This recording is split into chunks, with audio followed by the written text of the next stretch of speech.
다이어트를 하시면서 생리불순이 오는 분들이 굉장히 많으신데 그게 왜 오는지 어떻게 하면 되는지 오늘 한번 속 시원하게 알려드리도록 하겠습니다. 다이어트가 생리불순을 유발하는 첫 번째 이유, 바로 체중 변화에 있습니다. 체중이 변화하시면 지방세포에 변화가 생기게 되는데요. 체중이 늘어나든 빠지든 지방세포가 늘어나든 줄어들든 간에 생리주기에 변화가 오게 돼 있으세요. 이게 왜 그럴까요? 여러분은 지방세포가 안드로겐을 에스트로겐으로 바꿔준다는 사실을 아셨나요? 네, 이건 역시 저는 알고 있었습니다. 에스트로겐이 뭐죠? 대표적인 여성 호르몬이에요. 이런 역할을 지방세포가 해주다 보니까 지방세포에 변화가 있으면 당연히 생리주기에도 영향이 오게 됩니다. 살이 찔 때는 생리불순이 잘 안 일어날 수도 있는데 살이 빠질 때는 유독 생리불순이 많은 것처럼 보이는 이유가 바로 여기에 있습니다.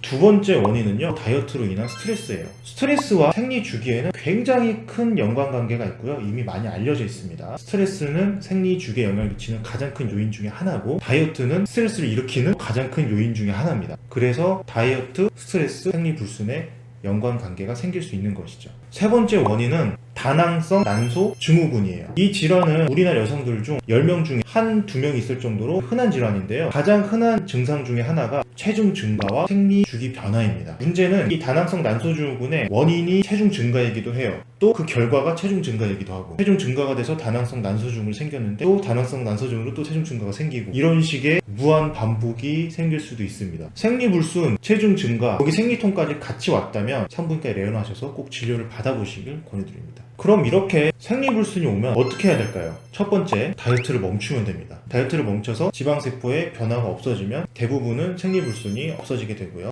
또 다이어트를 멈추면 다이어트로 인한 스트레스도 없어지기 때문에 그로 인한 생리불순도 없어지게 돼요. 두 번째 방법은 다이어트를 하는 동안 지방세포가 줄어드는 동안은 계속 생리불순이 있을 수 있지만, 다이어트를 하셔서 정상 체중으로 가신 다음에 그 체중에 몸이 익숙해지면 다시 생리가 원래대로 돌아오는 경우도 많습니다. 만약에 다이어트를 너무 과도하게 해서 저체중으로까지 가셨던 분들은 오히려 살이 좀 쪄서 정상 체중으로 돌아오면 생리불순이 없어지는 경우도 많습니다. 둘 중에 어느 방법이 나을까?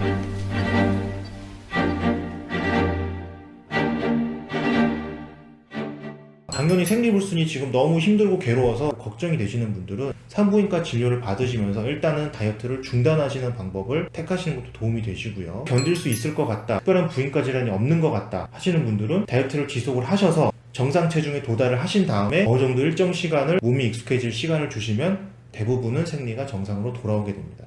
그럼 예방이나 치료 방법은 없는 건가? 당연히 있습니다. 첫 번째, 굶는 다이어트를 안 하시면 됩니다. 굶는 다이어트는요, 나는 분명히 먹고 있는데 필수 영양소를 만약 안 먹고 있다면 그것도 굶는 다이어트예요. 반대로 거의 단식에 가까운데 필수 영양소만 섭취한다면 굶는 다이어트가 아닐 수도 있습니다. 두 번째, 너무 급격하게 체중 감량을 한꺼번에 빠르게 하시면 이런 문제가 많이 일어나실 수가 있어요. 그래서 내 체중 감량폭을 한 달에 3% 이내 정도로만 하시면 대부분 문제가 없어집니다. 일반적으로는 5%라고 하는데 이렇게 생리주기에 문제가 있을 때는 3% 정도 안쪽이 좀 더 안전하실 것 같아요. 만약에 3% 안쪽으로 했는데도 그래도 문제가 있더라, 그러면 그분들은 좀 더 민감하신 거기 때문에 체중 감량폭을 조금 더 낮출 수밖에 없습니다. 천천히 가시는 수밖에 없는 거예요.